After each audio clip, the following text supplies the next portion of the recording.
नमस्कार छात्रों, आज कक्षा 11 की भौतिक विज्ञान की कक्षा में मैं रणबीर सिंह यादव, प्रवक्ता भौतिक विज्ञान, डीएवी इंटर कॉलेज मुरई, आप सभी छात्रों का स्वागत करता हूं।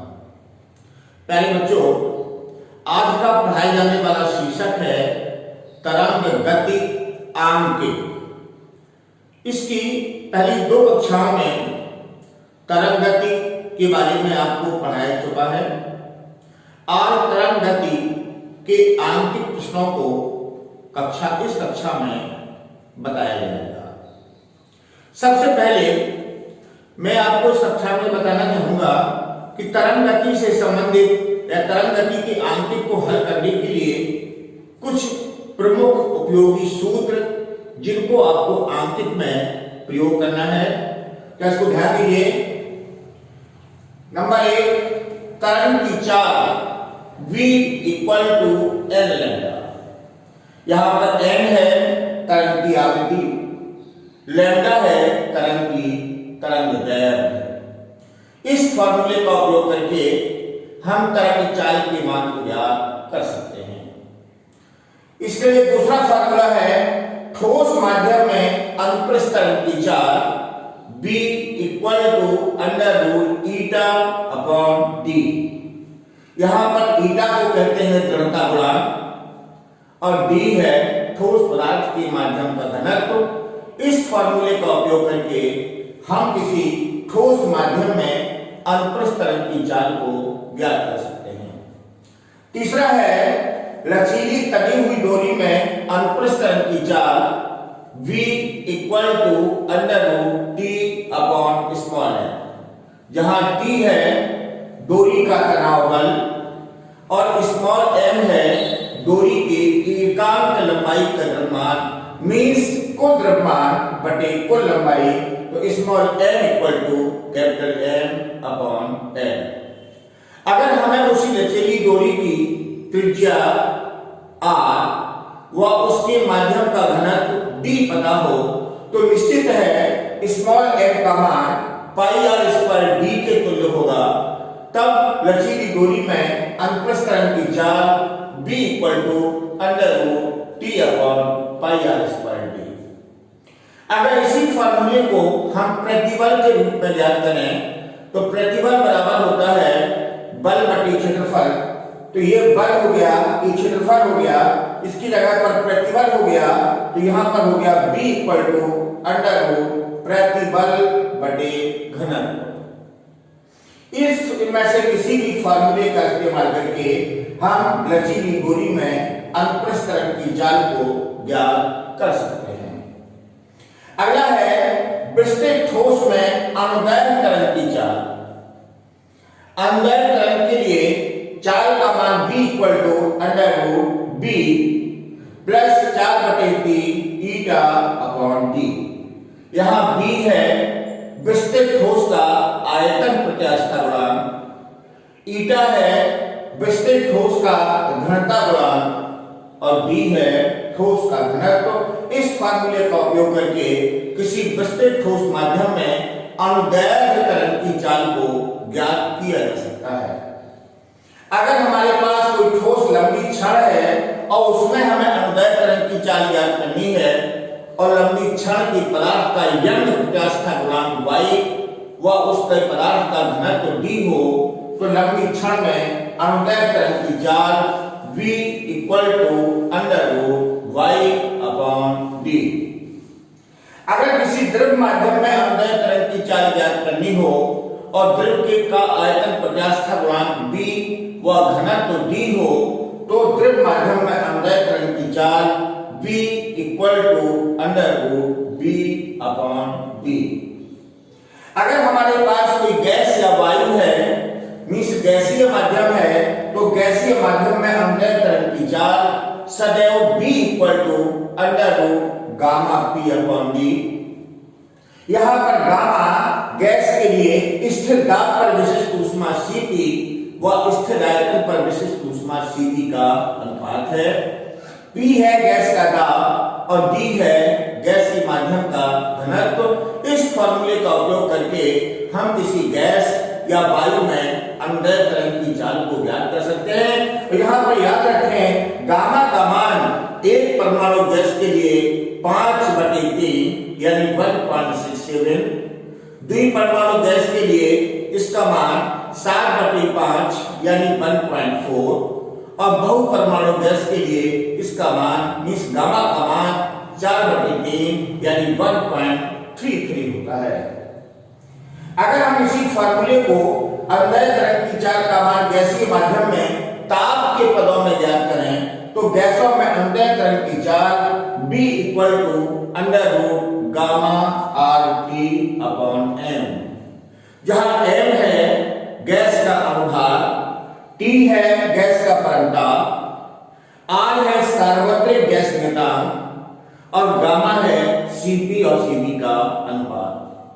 इस फॉर्मूले से क्लियर है कि गैसों में अनुदैर्ध्य तरंग की चाल उसके परंताप के वर्गमूल के अनुप्रमानुपाती व उसके अनुभार के वर्गमूल के व्युत्क्रमानुपाती होती है। अगर 0 डिग्री सेंटीग्रेड पर वायु में ध्वनि की चाल V0 व T डिग्री सेंटीग्रेड पर वायु में ध्वनि की चाल Vt हो व ताप वृद्धि का मान अल्प हो तो Vt = V0 + 0.61 T से T डिग्री सेंटीग्रेड पर वायु में ध्वनि की चाल को ज्ञात कर सकते हैं, क्योंकि ध्वनि की तरंगें भी अनुदैर्ध्य तरंगें होती हैं। इस फॉर्मूले से क्लियर है कि अगर हम वायु का ताप 1 डिग्री सेंटीग्रेड बढ़ा दें तो वायु में ध्वनि की चाल का मान लगभग 0.61 मीटर/सेकंड बढ़ जाता है। स्थिर ताप पर विभिन्न गैसों में ध्वनि की चालों का अनुपात V1/V2 = √d2/d1 = √m2/m1, जहां पर d1 d2 गैसों के घनत्व व m1 m2 गैसों के अनुभार हैं। ये प्रमाणित करता है कि भारी गैसों में ध्वनि की चाल कम व हल्की गैसों में ध्वनि की चाल अधिक होती है। यदि ध्वनि की चाल व वर्गमात्रमूल चाल के बीच में रिलेशन ज्ञात करें, उसी गैस के अणुओं की वर्गमात्रमूल चाल Vrms व उसी गैस में ध्वनि की चाल V हो तो याद रखें B = √γ/3 Vrms, जहां B है उस गैस में ध्वनि की चाल और Vrms है उसी गैस के अणुओं की वर्गमात्रमूल चाल। इस फॉर्मूले से क्लियर है कि ध्वनि की चाल B का मान अणुओं की वर्गमात्रमूल चाल से कम होता है।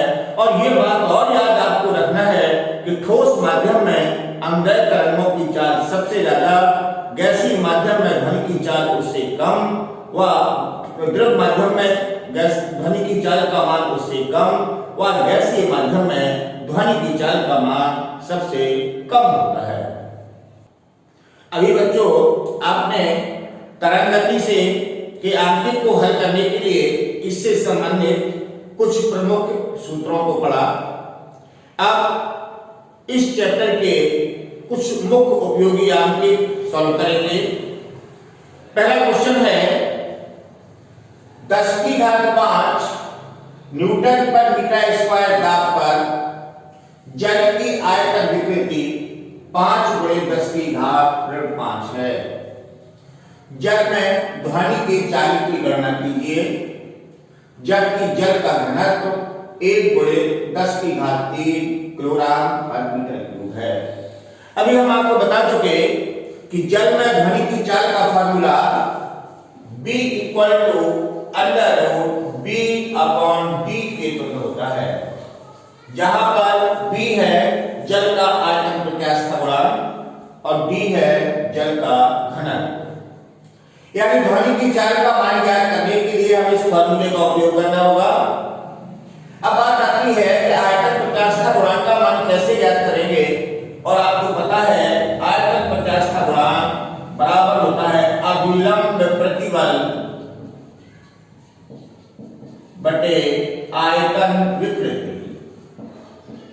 और आपको सबको पता है कि अभिलंब प्रतिबल का मान दाब के बराबर होता है, तो अभिलंब प्रतिबल को ही हम दाब कहते हैं। यहाँ पर दिया गया 10⁵ मीटर पर मीटर स्क्वायर दाब पर मीन्स अविलंब प्रतिबल या दाब का मान दिया गया। तो यहाँ पर इसका मान हो गया 10⁵ अपॉन आयतन विकृति का मान 5 × 10⁵ है। तो आयतन विकृति का मान 5 × 10⁵ हो गया। इसको हमने सॉल्व किया तो इसका मान आ गया 2 × 10⁹। ये आ गया आयतन प्रत्यास्थ गुणांक v का मान 2 × 10⁹ न्यूटन प्रति मीटर स्क्वायर।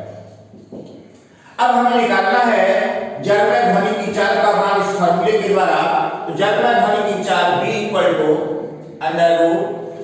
b का मान हो गया 2 × 10⁹। अब घनत्व का मान दिया गया 1 × 10⁵, 1 × 10⁵ हो गया। तो इसका मान हो गया √2 × 10⁶ और 2 का वर्गमूल होता है 1.414। तो ध्वनि की चाल का मान आ गया 1.414 × 10⁵ मीटर पर सेकेंड। ये हो गया ध्वनि की चाल का मान। जल में आमदय तरंग की चाल का मान, ये आ गया ध्वनि की चाल का मान b = 1.414 × 10⁵ मीटर पर सेकंड के तुल्य होगा। ये हो गया आपका पहला क्वेश्चन। अब दूसरे क्वेश्चन का ये दूसरा क्वेश्चन है सामान्य ताप तथा दाब पर वायु में ध्वनि की चाल 332 मीटर पर सेकंड है। ये वायु में ध्वनि की चाल का मान दिया गया। ये क्वेश्चन नंबर 2 हो गया। वायु में ध्वनि की चाल का मान VA = ये दिया गया 332 मीटर पर सेकंड। हमने मान लिया वायु में ध्वनि की चाल VA है और इसका मान 332 मीटर पर सेकंड दिया गया। हाइड्रोजन में ध्वनि की चाल का मान कितना होगा? तो हमें हाइड्रोजन में ध्वनि की चाल, इसको हमने VH मान लिया, हाइड्रोजन में ध्वनि की चाल का मान ज्ञात करना है। नंबर 1 सामान्य ताप दाब पर और दूसरा 546 डिग्री सेंटीग्रेड व 3 वायुमंडल दाब पर, जबकि मान लीजिए वायु हाइड्रोजन से 16 गुना भारी है। इसका अर्थ यह हो गया कि वायु व हाइड्रोजन के घनत्व का अनुपात 16 के तुल्य है। ऐसा क्वेश्चन में दिया गया। तो हम क्वेश्चन में दिया गया dA/dH = 60।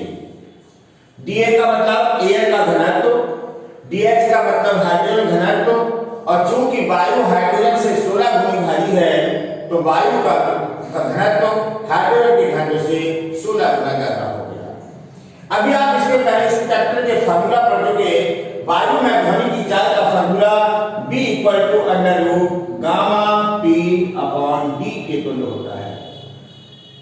इस फार्मूले के अनुसार वायु व हाइड्रोजन दोनों के लिए यहां पर गामा का मान दिया गया। गामा की वैल्यू दोनों के लिए बराबर है क्योंकि दोनों को ही हम लगभग द्विपरमाणुक मानते हैं।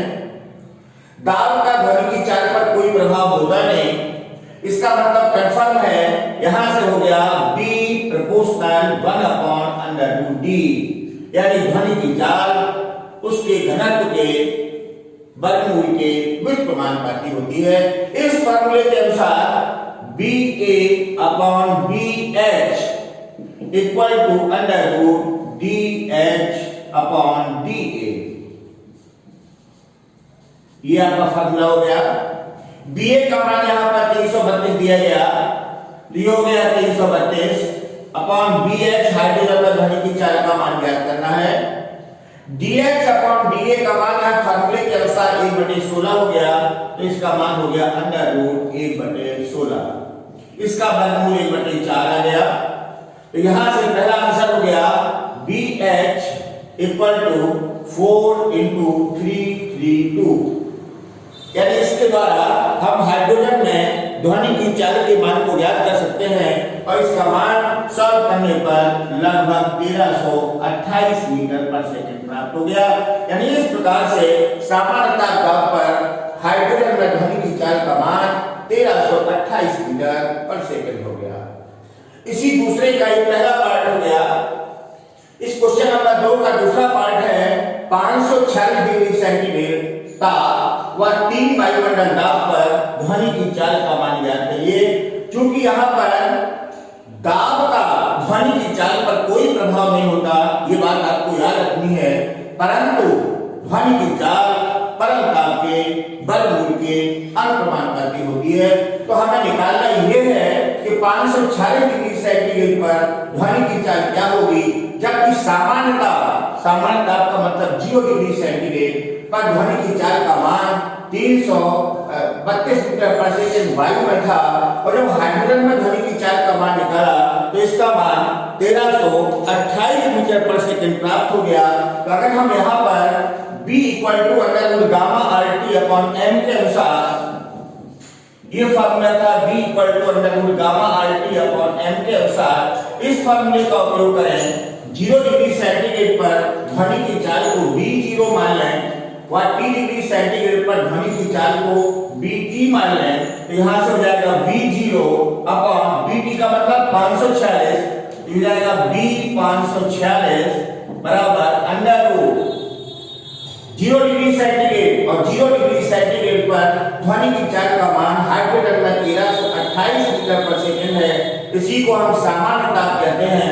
तो इसका मान हो गया अंडर रूट 1328 बटे, और यहाँ पर इसका मान हो गया 1328, ये ताप का मान 546 डिग्री सेंटीग्रेड है, तो यहाँ पर इसका मान 273 डिग्री सेंटीग्रेड, सामान्य ताप का मतलब 273 डिग्री सेंटीग्रेड, और यहाँ पर इसके ताप का मान 546, तो ये हो गया 273 प्लस 546, ये हो गया B = under root gamma RT upon M के अनुसार B proportional under root T, सामान्य ताप 273 डिग्री सेंटीग्रेड और 546 डिग्री सेंटीग्रेड पर ताप का मान 273 प्लस 546 हो गया।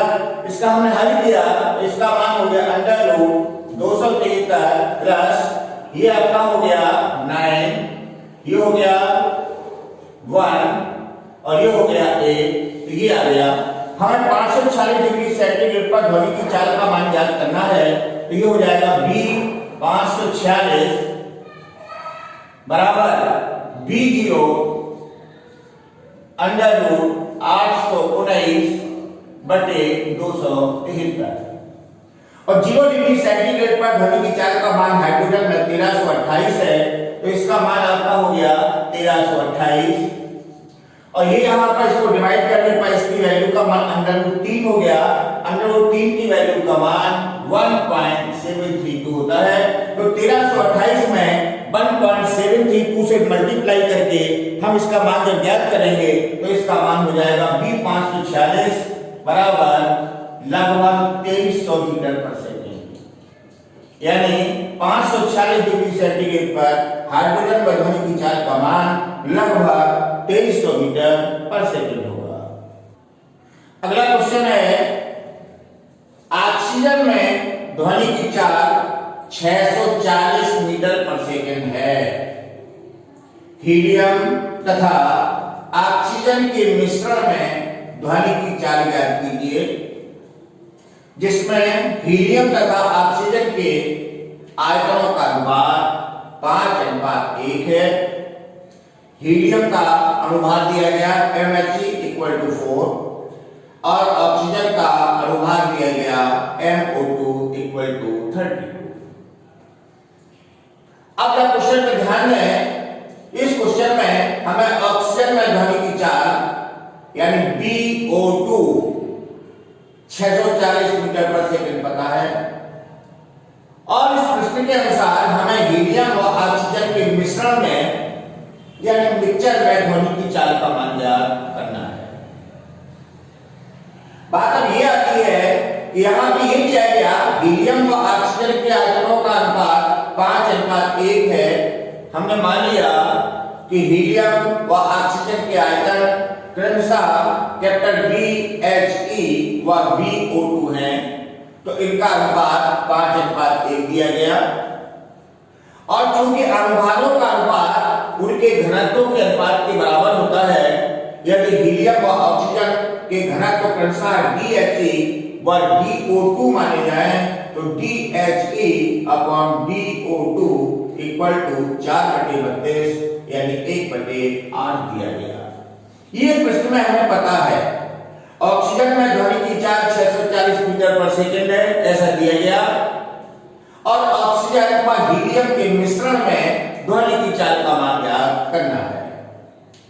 बात यह है कि मिक्सचर में हम ध्वनि की चाल तभी ज्ञात कर सकते हैं जब हमें मिक्सचर व ऑक्सीजन के घनत्वों का अनुपात मिल जाए, तभी हम इसको निकाल सकते हैं। क्योंकि आपके पास फार्मूला है V √γ P/d के अनुसार ध्वनि की चालों का अनुपात उनके घनत्वों के वर्गमूल के व्युत्क्रमानुपाती होता है।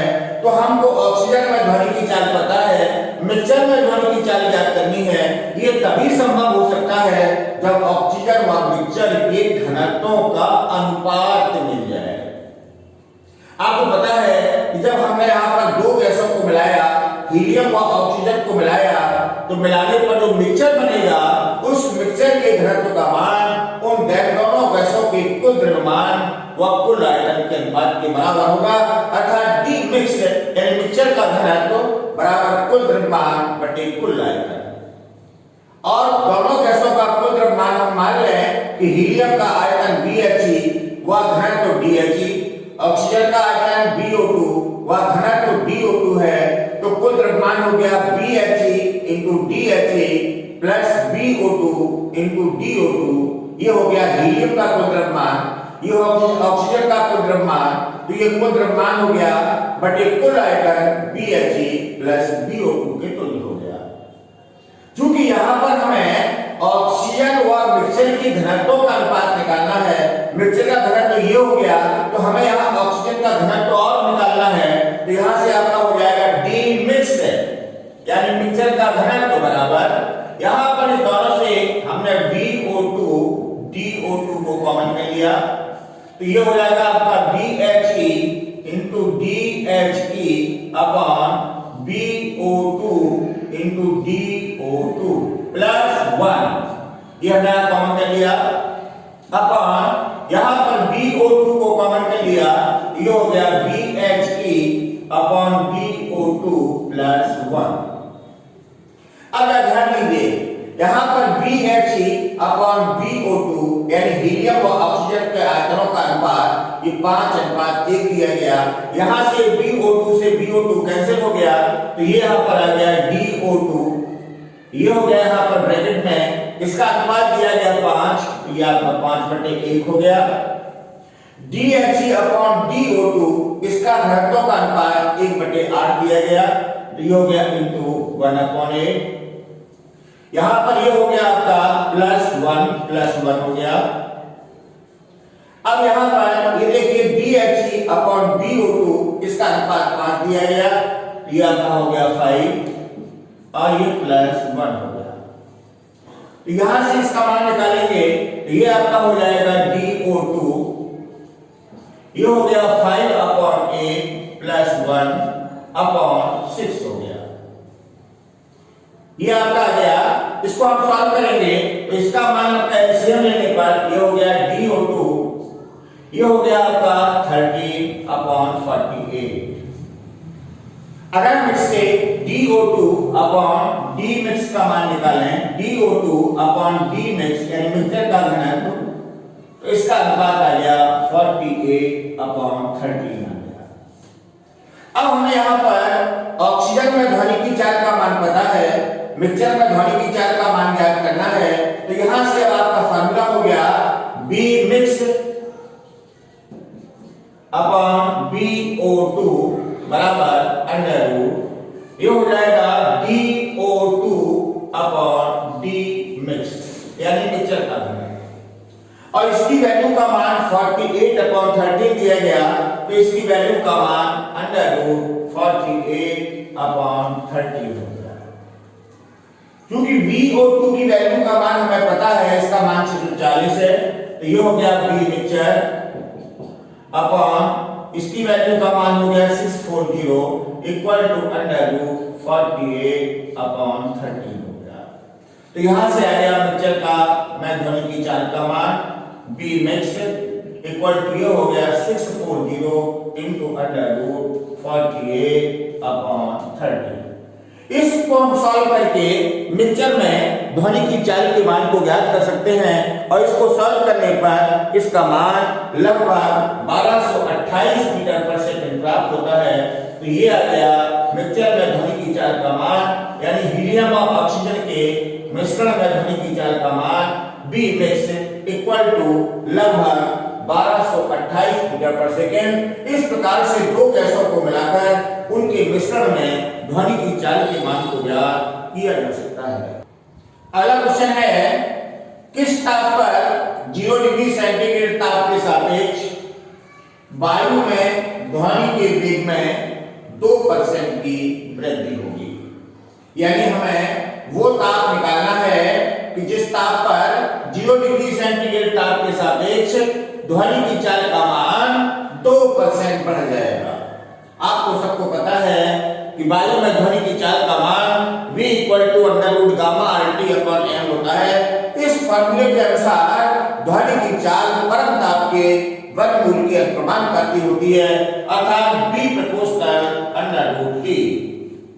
अगर हम मान लें कि 0 व 3 डिग्री सेंटीग्रेड पर ध्वनि की चाल क्रमशः B0 व BT हो, तो इस फॉर्मूला के अनुसार BT upon B0 equal to under root T upon 273।